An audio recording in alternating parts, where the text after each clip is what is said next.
Hello मेरे school के नटखट बच्चों, कैसे हैं आप लोग। वेलकम है आपका मेरे चैनल में जिसका नाम है साइंस वाली हिमानी मैम। तो जैसे कि आप लोग जानते हैं कि हम लोग कर रहे हैं क्लास 9th का chapter number 8 that is force and laws of motion, जिसमें कि हम लोग एनसीईआरटी के एग्जांपल्स कर रहे हैं। कौन से टॉपिक के बाद के, जब हमने mathematical formulation of second law कर लिया था उसके बाद के एग्जांपल्स हैं ये। तो एग्जांपल अभी हम लोग हमारा एग्जांपल 8.5 यहाँ पर देखने वाले हैं। तो क्वेश्चन हमसे क्या कहता है, एग्जांपल का जो क्वेश्चन है वो कहता है कि velocity time graph of a ball of mass 20 gram moving along a straight line on a long table is given in figure 8.9। तो ये 8.9 फिगर आपको दी हुई है। उन्होंने बोला है कि ये एक वेलोसिटी टाइम ग्राफ है। ये कैसे पता चला कि वेलोसिटी टाइम ग्राफ है, क्योंकि वाई एक्सिस पे यहाँ पर क्या है, वेलोसिटी है, और एक्स एक्सिस में यहाँ पर क्या है, टाइम है। ठीक है, टाइम जो है वो सेकंड में दिया हुआ है और वेलोसिटी आपको सेंटीमीटर पर सेकंड में दी हुई है। ऑलराइट, इन्होंने बोला है कि जो मास है बॉल का वो है 20 ग्राम। ठीक है, फिर क्वेश्चन में ये बोला हुआ है कि how much force does the table exert on the ball to bring it to rest. मतलब कि एक टेबल है बेसिकली, ठीक है, एक टेबल है। ठीक है, ये एक आपकी कोई टेबल है। ठीक है, ये आपकी क्या है, टेबल है। टेबल पर रखी हुई है बॉल। बॉल को क्या, बॉल का जो आपका क्या है, मास है वो है 20 ग्राम। तो ये कितने टेबल इस पर कितनी फोर्स लगाएगी कि ये बॉल को क्या लाए, रेस्ट में ले आए। ठीक है, तो ये बेसिकली क्वेश्चन है हमारा।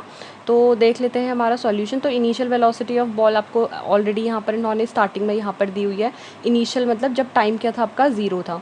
ज़ीरो टाइम पे वेलोसिटी कितनी दी है आपको यहाँ पर, 20 सेंटीमीटर पर सेकेंड आपको वेलोसिटी दी हुई है।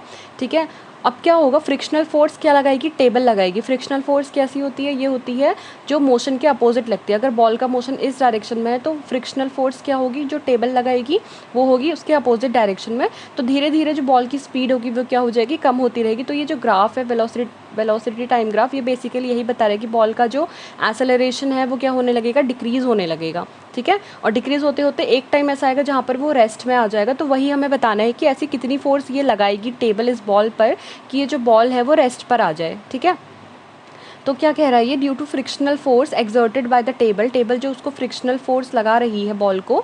ठीक है, तो उसकी वेलोसिटी क्या होगी, धीरे धीरे डिक्रीज होती रहेगी डाउन टू जीरो, कितना, इन 10 सेकेंड्स। तो यहाँ पर आप देख सकते हो जीरो कब हुई है, आप यहाँ पर वेलोसिटी वाला पोर्शन इस वाली एक्सिस में जीरो होगा, है ना। यहाँ पर वाई एक्सिस जीरो है, तो दैट मीन्स की वेलोसिटी जीरो कितने सेकंड में हुई है, ये आपकी 10 सेकंड में हुई है। 1 2 3 4 5 6 7 8 9 10 11, ये आपको सेकंड्स में टाइम दिया हुआ है। तो 10 सेकंड में इसकी वेलोसिटी क्या हो गई है, जीरो हो गई है। तो इसका मतलब आपको यहाँ से क्या पता चला, इस वाले जो ग्राफ आपको दिया हुआ था यहाँ पर, ग्राफ से हमें ये पता चला, ठीक है, कि u हमारे पास क्या है, initial velocity 20 centimetre per second है, और हमारा क्या है, फाइनल जो टाइम है यहाँ पर हमारा वो 20 सेकेंड्स है। ठीक है, और फाइनल वेलोसिटी यहाँ पर आकर क्या हुई है, जीरो हुई है। तो final velocity obviously 0 metre per second, sorry 0 centimetre per second हो जाएगी। ठीक है, कितने टाइम में, at t equal to 10 seconds में। तो उन्होंने हमसे क्या पूछा हुआ है, फोर्स पूछी हुई है ना। तो since the velocity time graph is a straight line, है ना, एक स्ट्रेट लाइन है, it is clear that the ball moves with a constant acceleration. जहाँ पर भी आपका ग्राफ ऐसा आता है कि एक स्ट्रेट लाइन आ रही है, ठीक है, ये जो ग्राफ है वो आपका इस तरह से जा रहा है, ठीक है, ऐसे आगे बढ़ रहा है। आगे बढ़ने का मतलब क्या हुआ, ये ऐसे तो नहीं हो रहा है ना कि ग्राफ आपका इस तरह से जा रहा है। ग्राफ तो आपका ऐसे ही जाता है ना आगे की तरफ। तो जितने जैसे जैसे आगे, जैसे इस वाले पॉइंट पे थे, 1 वाले पॉइंट पर, फिर 2 वाले पॉइंट पर, फिर 3 वाला पॉइंट है, ये 4 5 6 7 8 9 10, तो ये ग्राफ आगे बढ़ रहा है। बट एक स्ट्रेट लाइन से हमें ये पता चल रहा है कि ये ग्राफ क्या हो रहा है, हमारा कांस्टेंट स्पीड के साथ क्या हो रहा है, नीचे बढ़ रहा है ग्राफ। ठीक है, कांस्टेंट एक्सेलरेशन बेसिकली, क्योंकि वेलोसिटी टाइम ग्राफ हमें क्या देता है, एक्सेलरेशन देता है। तो एक्सेलरेशन का फॉर्मूला आपको पता है, ये क्या होता है, v इज इक्वल्स, ये होता है a is equals to v minus u upon t. अच्छा, अगर आपको पता हो बेसिकली ये फॉर्मूला आया कहाँ से, अभी तक हम इसको बहुत बार डील कर चुके हैं, तो काफ़ी बच्चे ऐसे होंगे जिन्हें समझ में नहीं है कि ये फॉर्मूला कहाँ से आया। आपने पढ़ा होगा, पहला आपके 3 होते ना इक्वेशंस, इक्वेशन ऑफ मोशन। तो पहली इक्वेशन होती है v is equals to u plus a t, होती है ना। तो यहाँ से आया ये वाला एक्सेलरेशन। तो ये u जब इस तरफ जाएगा तो v माइनस यू बन जाएगा, which is equal to a t. तो v माइनस यू, और ये t मल्टीप्लाई में इधर अपॉन में जाएगा तो t। तो देखो एक्सेलरेशन का फॉर्मूला गया v minus u upon T, है ना। तो ये आपका क्या आ चुका है, इसका फॉर्मूला आ चुका है। ठीक है, तो फिर थोड़ा सा ये स्क्रीन जो है वो आई थिंक छोटी हो रही है, इसको हम थोड़ा सा बड़ा कर लेते हैं ताकि आप लोगों को चीज़ें ईजिली क्लियर हो जाएं थोड़ा, है ना। ठीक है, नाउ तो ये यहाँ से हमारा क्या आ चुका है, v is equals to u plus a t आ चुका है। तो ये फॉर्मूला यहाँ से आया बेसिकली, ठीक है। अब हमने एसेलरेशन निकालना है, क्योंकि हम एसेलरेशन क्यों निकालें, क्योंकि हमें दिया हुआ नहीं है एसेलरेशन, और हमें निकालनी है फोर्स। तो फोर्स में हमारा मास तो हमें ऑलरेडी दिया है, बट एसेलरेशन हमारे पास नहीं है। तो सबसे पहला टारगेट हमारा है कि हमने एसेलरेशन निकालनी है, ठीक है। तो एसेलरेशन हम निकालेंगे इस वाले फॉर्मूले से, क्योंकि हमारे पास फाइनल वेलोसिटी है, हमारे पास इनिशियल वेलोसिटी, और हमारे पास टाइम भी है। तो v हमारे पास है 0, u है हमारे पास 20 सेंटीमीटर पर सेकेंड्स, है ना, और t है हमारे पास कितना 10 सेकेंड्स। तो हम इसको सारी वैल्यूज़ को इस वाले फॉर्मूले में रख देते हैं। v is equals to u minus मैं क्या लिख रही हूँ ये, लेट मी क्लियर, हम इसको थोड़ा सा क्लियर कर लेते हैं, साफ साफ से लिखेंगे थोड़ा सा, ठीक है। तो यहीं पे सॉल्व करते हैं इसको, आइए देखिए। तो हमारे पास है एसेलरेशन निकालने का v माइनस यू अपॉन में t, ठीक है। ये दोनों के अपॉन में t है। तो v की वैल्यू 0 है, u की वैल्यू क्या है आपकी 20 अपॉन टाइम है आपके पास 10। तो ये हो जाएगा आपके पास acceleration minus 20 upon 10, that is 2 आ गया ना, -2। एसेलरेशन कितना आ गया, -2 सेंटीमीटर पर सेकेंड स्क्वायर। एसेलरेशन की यूनिट क्या होती है, पर सेकंड स्क्वायर होती है। कैसे आई, देखो, अगर आपको ये जो यूनिट्स हैं वो याद नहीं है तो भी आप कैलकुलेट कर सकते हो, क्योंकि ऊपर था आपका सेंटीमीटर पर सेकेंड और नीचे आपका क्या था 10 सेकेंड का टाइम था। ये सेकेंड ऊपर जाएगा तो पावर -2 हो जाएगी ना सेकेंड की, तो यहाँ से हो गया 2 सेंटीमीटर पर सेकेंड स्क्वायर। यहाँ से क्या आ गई आपकी एसेलरेशन आ गई, मतलब माइनस साइन क्या इंडिकेट करता है कि क्या हो रहा है, यहाँ पर ब्रेकिंग अप्लाई हो रही है, ब्रेक अप्लाई हो रही है, इसीलिए क्या हो रहा है माइनस साइन यहाँ पर आया हुआ है। ऑलराइट, तो फोर्स एक्सर्टेड का फॉर्मूला आपको पता है, अब एसेलरेशन आ गया है तो यहाँ से निकाल दो, फोर्स कितनी आ जाएगी, इसका मतलब ma। तो मास कितना है हमारे पास 20 ग्राम, इसको आप केजी में अगर चेंज करना चाहो तो 20 × 1000 कर देना इसे। और एसेलरेशन को मीटर पर सेकंड में अगर आप चेंज, मतलब ये आपका सेंटीमीटर में ना, मीटर में चेंज करने के लिए करते हो आप 100 से डिवाइड करते हो, तो ये हो जाएगा इंटू -2 अपॉन में 100, ठीक है। तो ये क्या हो जाएगा यहाँ से आपका, सॉरी ये मल्टीप्लाई में नहीं होगा, ये भी डिवाइड में होगा, क्योंकि हम एक छोटी क्वांटिटी को बड़ी क्वांटिटी में जब कन्वर्ट करते हैं तो वी यूज़ टू डिवाइड, हम क्या करते हैं डिवाइड करते हैं जो भी रिक्वायरमेंट होती है। जैसे किलोग्राम में कन्वर्ट करने के लिए आपको 1000 से डिवाइड करना पड़ेगा ग्राम को, ठीक है। ये ग्राम था और ये किलोग्राम है, ठीक है। तो इस तरह से होता है ये आपका। तो हम इसको सीधा सीधा अभी मैग्नीट्यूड लिखते हैं इसका, देन उसके बाद हम लोग यूनिट लास्ट में लिख लेंगे, ठीक है। इनटू एसेलरेशन कितना है हमारे पास, एसेलरेशन हमारे पास -2 है ना, और हमें इसको अगर सेंटीमीटर से मीटर में चेंज करें तो we will multiply divided by 100। तो यहाँ से हमारे पास जो जो चेंजेस होने हैं कैलकुलेशन अगर आप करोगे तो ये बन जाएगा आपके पास 2 × 4, दैट इज़ -4 और 1 2 3 4 5 0 तो ऊपर आएगा ना, तो 3 2 ऑलरेडी है हमारे पास। तो ये जब आप कैलकुलेशन करोगे तो देखो यहाँ पर ये सिंपल सा आपका आंसर आया हुआ है इतना न्यूटन, क्योंकि फोर्स की यूनिट क्या होती है, न्यूटन होती है। अगर आपको इसको सॉल्व करने में प्रॉब्लम हो रही है तो मैं इसको सॉल्व कर देती हूँ। तो ये बेसिकली आपका क्या आएगा, देखो हमें सिग्निफिकेंट फिगर्स में आंसर लिखने होते हैं, तो सिग्निफिकेंट फिगर वगैरह भी आपको तो नहीं पता कि क्या होता है। देखो जब हम इसको सॉल्व करेंगे तो ये हो जाएगा हमारे पास, ऊपर हो जाएगा आपके पास -40 और नीचे जो है वो 10 एक्सपोनेंट्स अगर आपने पढ़े होंगे तो 1 2 3 4 5, तो 10 की पावर ये हो जाएगा -5, क्योंकि नीचे जब इसको मल्टीप्लाई करोगे ना आप, जैसे नीचे करोगे तो 10 की पावर 5 होगा। अब ये 10 की पावर 5 अगर ऊपर जाएगा तो ये क्या बनेगा, ये बनेगा -40 × 10 की पावर -5, है ना। तो 10 की पावर -5 है, तो इसका मतलब क्या हुआ, आपको इतने ज़ीरो लिख लेने होंगे, ठीक है। मैं इसको कैसे समझाऊँ आपको, थोड़ा सा स्पेस मुझे क्लियर करना पड़ेगा, ओके, ठीक है। बेकार चीज़ें हटा देते हैं, ये माइनस का था ना, ठीक है। तो इक्वल्स टू हो गया ये आपके पास -40, तो ये हो गया देखो सिंपल सा आपके पास 1 2 3 4 5 ज़ीरोज़ कर दो और साथ में लिख दो 40 और यहाँ पे कर दो माइनस। तो यहाँ से काउंट करो अब आप 5 मतलब 5 के बाद क्या लगा दोगे पॉइंट, यहाँ से काउंट करने के बाद -5 है ना, तो माइनस जब होता है पावर में तो हम लोग इधर को चलते हैं, ठीक है। 40 से पहले हमने 5 ज़ीरो लिख लिए अपनी सुटेबलनेस के लिए, क्योंकि यहाँ पर इस तरह से लिख लेंगे। तो 1 पहली डिजिट, दूसरी, तीसरी, चौथी, पाँचवीं, तो ये हो जाएगा माइनस, क्योंकि इन आगे के ज़ीरोज़ वैल्यू नहीं करते तो अब एक ही ज़ीरो लिख लो, 1 2 3 4 5। तो ये इस तरह से आएगा, या इसको आप सिंपल सा 4 तक भी लिख सकते हो, ठीक है, 4 न्यूटन। तो ये आ गया आपके पास आंसर, ठीक है। तो नेगेटिव साइन का मतलब क्या हुआ कि ब्रेक सप्लाई हुए हैं या फ्रिक्शनल फोर्स लगा रहा है टेबल किस पे, opposite to the direction of motion of ball. तो दिस इज़ इट, ये हमारा एग्जाम्पल यहाँ पर हो चुका है क्लियर। अगर आपको नहीं समझ में आया तो मुझे आप कमेंट करके बता सकते हो कि मैम मुझे ये वाला सेक्शन समझ में नहीं आया है, तो I will consider your comment, ठीक है। मैं देखूँगी क्योंकि मैं कमेंट्स रोज़ पढ़ती हूँ कि अगर बच्चों को समझ में नहीं आ रहा है तो दैट इज़ गुड। नहीं आने का मतलब है कि वो ध्यान से सीखना चाह रहे हैं। तो अगर उनको नहीं आ रहा है तो मैं कमेंट में पढ़ के आपको बता दूँगी, ठीक है। Now moving on to the next topic. ये टॉपिक बहुत अच्छा टॉपिक है, third law of motion. Theory में वापस आ जाते हैं हमारे थर्ड लॉ ऑफ मोशन की तरफ। तो आपको पता है कि जो पहले दो लॉज ऑफ मोशन थे उन्होंने हमें ये बताया कि how an applied force changes the motion and provide us with a method of determining the force. हमें पहले दो मेथड्स ने ये बताया कि किस तरह से फोर्स जो होती है मोशन को चेंज करने में हेल्पफुल होती है, या फोर्स की वजह से कैसे मोशन चेंज हो रही है, और हमें अलग अलग मेथड्स पता चले, ठीक है। हमें मेथड्स भी पता चले कि फोर्स हम कैसे कैलकुलेट कर सकते हैं। जैसे आप लोगों ने एक फॉर्मूला पढ़ा F=ma। अगर एक्सेलरेशन आपको नहीं पता है तो F=, आपने ये भी पढ़ा mv-u/t, ठीक है। इस तरह से भी आपने फॉर्मूला पढ़ा। नाउ अब क्या कह रहा है वो, the third law of motion states that, क्या कहता है थर्ड लॉ ऑफ मोशन, हमसे कहता है कि, इसको मैं थोड़ा सा दूसरे कलर से हाईलाइट कर देती हूँ, क्या कहता है कि when one object exerts a force on another object, अगर कोई एक ऑब्जेक्ट किसी दूसरे ऑब्जेक्ट पे क्या करता है, फोर्स लगाता है, तो the second object instantaneously exerts a force back on the first. तो इसका मतलब कि जो दूसरा ऑब्जेक्ट है जिस पर फोर्स लग रही है वो भी क्या करेगा, उसी वक्त एक फोर्स अपनी तरफ से भी लगाना शुरू कर देगा, ठीक है। तो इसका मतलब क्या हुआ कि लेट सपोज कि वी हैव अ सरफेस, ठीक है। यहाँ पर हमारे पास क्या है, सरफेस है, और ये एक हमारे पास क्या है, दूसरी सरफेस है, ठीक है। ये क्या है, हमारे पास दूसरी सरफेस है। तो ये दो सरफेस कांटेक्ट में है, और आप देख रहे होगे कि जहाँ पर कांटेक्ट में वहाँ पर कलर थोड़ा सा यहाँ पे चेंज हो गया है।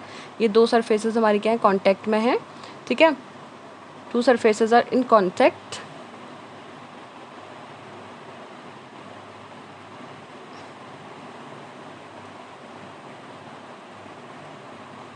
अगर आप देख पा रहे होगे आपकी स्क्रीन पर, तो ये दो सरफेसेस क्या है, आपकी कांटेक्ट में है। शायद थोड़ा सा ही पोर्शन दिख रहा होगा कि यहाँ पर ये क्या है, दो सरफेसेस आपके कांटेक्ट में है। तो जहाँ पर ये कांटेक्ट में आती है, लेट सपोज कि अगर ये वाली सरफेस क्या कर रही है, इस वाले पे फोर्स लगा रही है, तो इंस्टेंटेनियसली ये भी इस पर क्या लगाएगी, एक अपोजिट रिएक्शन फोर्स लगाएगी, ठीक है। और ये जो दो फोर्सेज होंगी, these two forces are always equal in magnitude. अगर ये 5 न्यूटन का फोर्स इस पर लगा रहा है तो 5 न्यूटन का फोर्स ये भी इस पर लगाएगा, मैग्नीट्यूड इक्वल होगा दोनों का।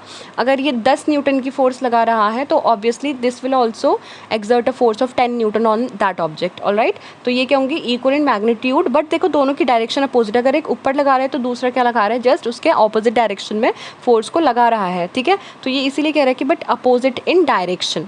समझ पा रहे हो ना कि these forces act on different objects and never on the same object, ठीक है। और ये हमेशा क्या होते हैं, ये एक दूसरे पे ही लगाती हैं फोर्सेस, और कभी भी खुद पर ये सेम फोर्स नहीं लगाती हैं। तो in the game of football अगर आप देखते होगे, sometimes we while looking at the football and trying to kick it with a greater force, ठीक है। कभी हम फुटबॉल पे ज़्यादा फोर्स लगाने की कोशिश करते तो क्या होता है, collide with the player of the opposite team, ठीक है, with a greater force collide with a player of opposite team, both feel hurt because each applies a force to other, ठीक है। दोनों ने एक दूसरे को क्या किया, फोर्स अप्लाई किया। अगर ये आपको समझ में नहीं आ रहा है तो आप सिंपल सी भाषा में देखो कि अगर क्या हो रहा है, अगर आपका हाथ किसी चीज़ पर टकराता है ना, अगर वो गलती से टकरा रहा है, जानबूझ के टकरा, इन केस अगर आप किसी को हिट करते हो तो इक्वल अमाउंट की जितनी फोर्स उसको फील हुई उतनी ही अमाउंट की फील आपको भी होगी, फोर्स की फील, ठीक है। उतना ही फोर्स है, आपको भी वो चीज़ फील होगी। लेट सपोज कि अगर आपकी टीचर आपको थप्पड़ मार रही है तो दैट मीन्स कि टीचर के हाथ में भी इक्वल अमाउंट में दर्द हो रहा है, ठीक है। तो in other words there is a pair of force and not just one force. तो यहाँ पर हमेशा क्या होती है, एक पेयर ऑफ फोर्स लगती है, ना ही सिर्फ एक फोर्स, मतलब एक तरफा फोर्स नहीं लगती, दोनों तरफ से क्या होती है, फोर्स आती है। तो इसीलिए इसको बोला जाता है अगर एक्शन हो रहा है तो उसका रिएक्शन भी वहाँ पर मिलता है देखने को। The two opposing forces are known as action and reaction forces. तो ये थोड़ा इंपॉर्टेंट है, what are action and reaction forces. तो तो आप लोग क्या कह सकते हो, तो action forces are those forces which an object applies to another and the reaction is that force in which a force is exerted. तो in that opposition that will give you a reaction, ठीक है। तो let us consider two spring balances connected together as shown in figure 8 तो दो तराजू हैं, ठीक है, स्प्रिंग के तराजू हैं जो कि फिगर में दिखाई दे रहे होंगे। तो इसको हम थोड़ा सा सही कर लेते हैं स्क्रीन को, ठीक है। तो ये क्या है, हमारे पास दो तराजू हैं। कहाँ पर है तराजू, ये हैं, स्प्रिंग बैलेंसेस हैं, ठीक है। ये एक हमारे पास ए है और एक हमारे पास बी है, ये दो स्प्रिंग बैलेंसेस हैं। तो यहाँ पर क्या है, क्या कह रहा है आगे ये, let us consider two spring balances, जैसे कि फिगर में आपको दिख गया। The fixed end of balance B is attached with a rigid support like a wall. When a force is applied through the free end of the spring balance A, it is observed that both the spring balances show the same reading on their scales. It means that the force exerted by spring balance, मैं अभी समझाऊंगी आपको, मैं थोड़ा सा इसको थोड़ा detailing में ताकि आपको समझा सकूँ, इसलिए मैं एक बार इसकी रीडिंग करिए और आप लोग भी साथ में मेरी रीडिंग करिए कि कितना आप खुद से भी समझ सकते हो चीज़ें, ठीक है। तो ये कह रहे हैं कि it means that the force exerted by spring balance A on balance B is equal to opposite in direction is equal but opposite in direction to the force exerted by B balance on balance A. Any of these two forces can be called as action and other as reaction. This gives an alternating statement of third law of motion. To अच्छा एक और यहाँ पे से आ गया, ये भी important, इसको हम हाईलाइट करेंगे अभी. To every action there is equal and opposite reaction. However, it must be remembered that the action and reaction always act on two different objects simultaneously. All right? तो अब बारी आ चुकी है इसको समझाने की. देखो आप फिगर की तरफ देखोगे, ठीक है. ये है आपके पास स्प्रिंग बैलेंसेस ए और बी. आपके पास क्या है, दो स्प्रिंग बैलेंसेस हैं. मैं पहले थोड़ी सी स्क्रीन को भी क्लियर कर लेती हूँ, ठीक है. ये आपके पास क्या है, दो स्प्रिंग बैलेंसेस हैं. जो आपकी स्प्रिंग बी है ना, वो एक रिजिड सपोर्ट से मतलब वॉल से क्या हुई है, अटैच्ड है, ठीक है.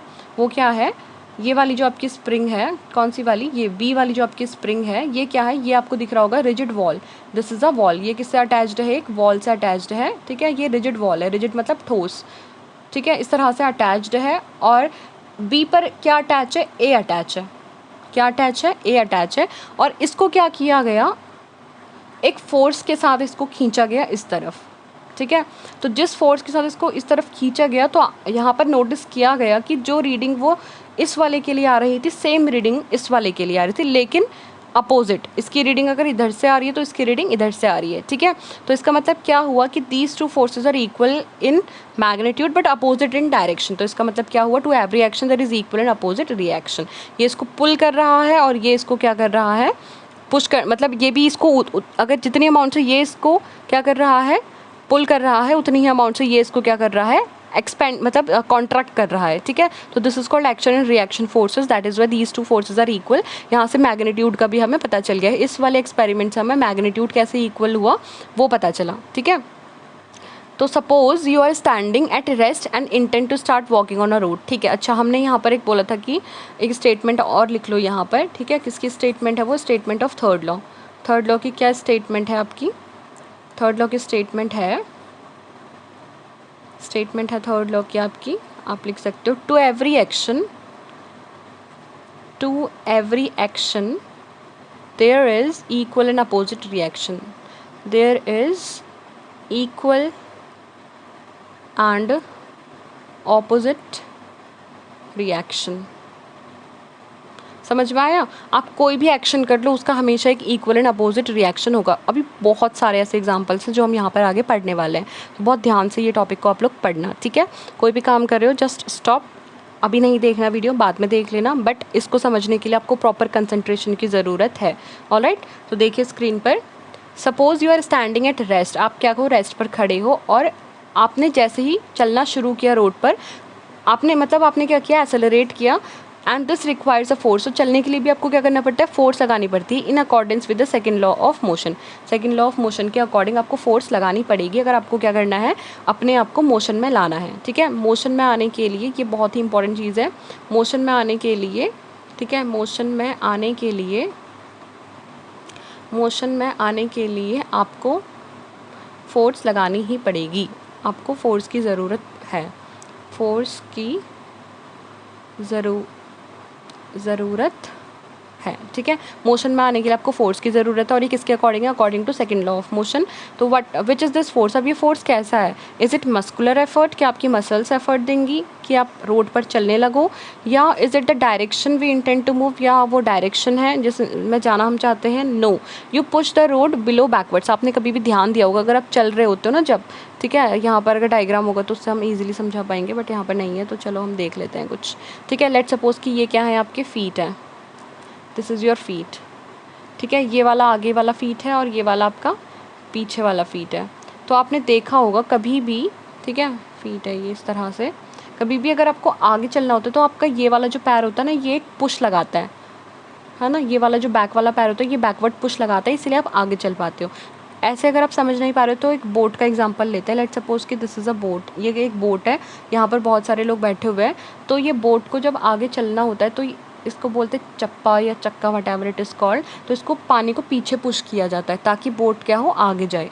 एक बैकवर्ड पुश दिया जाता है पानी को ताकि क्या हो, बोट आगे जाए। ठीक है, जो राफ्टिंग वगैरह करते हैं आपने देखा होगा कि वो चक्का कैसे चलाते हैं, पानी को पीछे पुश करते हैं कि वो आगे चले। इसीलिए ऐसे ही सिमिलर वे में आपका जो बैक वाला लेग होता है, कभी आप चलो तो ध्यान से चलना, तो आप नोटिस करोगे कि आपका जो बैक वाला लेग है वो क्या कर रहा है, पुश दे रहा है पीछे को ताकि आपका फ्रंट वाला पैर आगे को बढ़े, आपकी बॉडी को आगे की तरफ पुश करे। तो यही है कि रोड एक्सर्ट्स, क्योंकि आपने क्या किया, ऐसे पीछे को पुल किया तो रोड ने क्या लगाई, एक फोर्स लगाई जो कि आपको आगे बढ़ा रही है, क्योंकि रोड ने आपको क्या दी, एक अपोजिट रिएक्शन दी।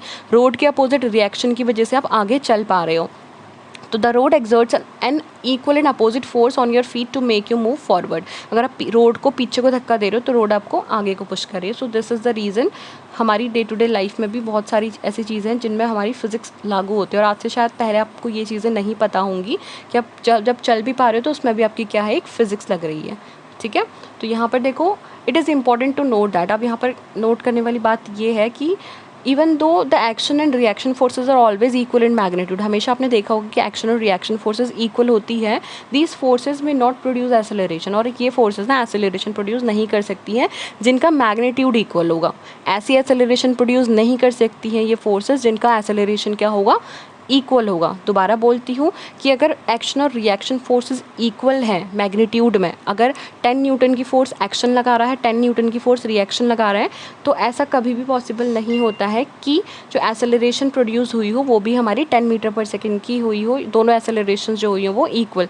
तो ऐसा इसलिए होता है क्योंकि जो फोर्स लग रही है ना वो on a different object that may have different masses. तो फोर्स जिनमें लग रही है वो अलग ऑब्जेक्ट्स हैं। ठीक है, जो फोर्स लगा रहा है उसका मास कुछ और होगा, जिस पर फोर्स लग रही है उसका मास अलग होगा। तो इसीलिए बोला जा रहा है कि both the objects are different, उन पे जो फोर्स लग रही है तो उनके डिफरेंट मासेस हैं। And you know that mass into acceleration हमारा क्या होता है, फोर्स होता है ना।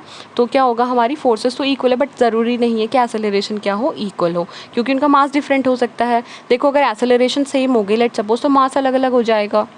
अगर मास अलग है तो एक्सेलरेशन अलग हो जाएगी, है ना।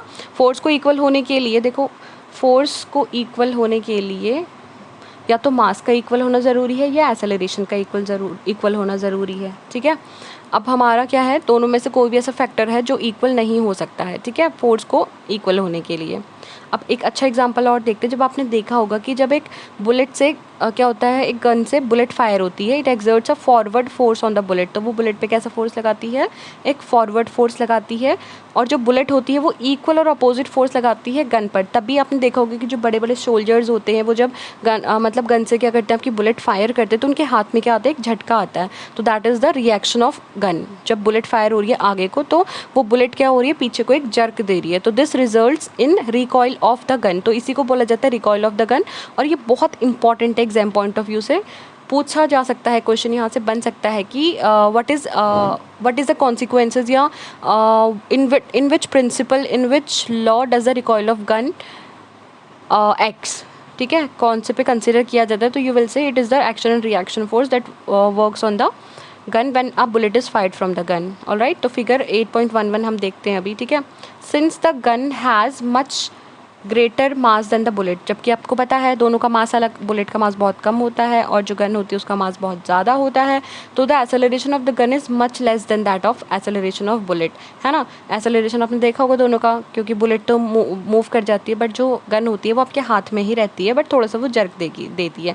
तो जो थर्ड लॉ ऑफ मोशन है can also be illustrated when a sailor jumps out of a moving boat. आपने देखा होगा कि जब कोई सेलर मूविंग बोट में से नीचे गिरता है तो as the sailor jumps forward the force on the boat moves it backward, है ना। तो क्या करती है, फोर्स उसको पीछे की तरफ लाती है। आपने देखा होगा कि जब आप वो करते होगे ना, नाव पे सवारी करते होगे, इस तरह से आपकी बोट है, बोट पे अगर आप सवारी कर रहे हो, अब उतरने का टाइम आ गया, जब आप यहाँ से, कोई भी इंसान है वो अगर जंप करना चाह रहा है यहाँ से, जब जैसे ही वो पैर को आगे रखता है तो बोट उसको क्या करती है, बोट उसके पीछे को जाने लगती है ना। तो ये भी क्या है, एक्शन रिएक्शन का ही क्या है, एग्जाम्पल है। ठीक है, तो ये जो गन वाला एग्जाम्पल था उसकी यहाँ पे डायग्राम दिया हुआ, देखो यहाँ पे से बुलेट, ये क्या है आपकी बुलेट है, ये पूरी क्या है आपकी गन है, ये ट्रिगर है। ठीक है, जब आप ट्रिगर को दबाते हो तब यहाँ पर क्या होता है, एक बहुत ट्रिगर ऐसे दबता है तो ये ना बहुत जो स्प्रिंग होती है वो पीछे को जाती है, और जैसे ट्रिगर छोड़ते हो तो ये स्प्रिंग आगे को जाती है, तो जिसकी वजह से ये बुलेट फायर होती है। अब ये बुलेट फायर हुई है तो ये पीछे को भी क्या देगी, एक फोर्स देगी। तो दिस इज, तो वो कौन सी डायरेक्शन में होगा, इस डायरेक्शन में, तो उसी को बोला जाता है recoil force on the gun.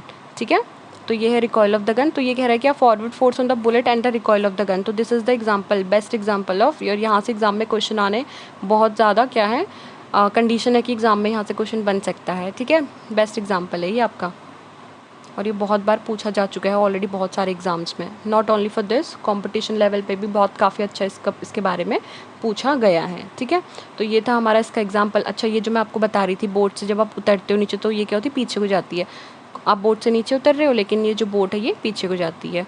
And yes, तो यहाँ पर अब क्या है, एक्टिविटीज़ है। तो एक्टिविटीज़ को हम करने वाले हैं दूसरी वीडियो पे, क्योंकि एक्टिविटी के साथ ही साथ हमारा चैप्टर भी ख़त्म हो चुका है। फिर हम उसी में हम समरी भी करने वाले हैं। दैट इज़ कि नेक्स्ट लेक्चर में हम लोग करने वाले हैं हमारी समरी। बस फिर उसके बाद उसके बाद का जो लेक्चर आएगा उसमें हम करेंगे न्यूमेरिकल्स। तो वीडियो पसंद आई तो वीडियो को लाइक करें, चैनल को सब्सक्राइब करें। Thank you so much for watching, bye bye.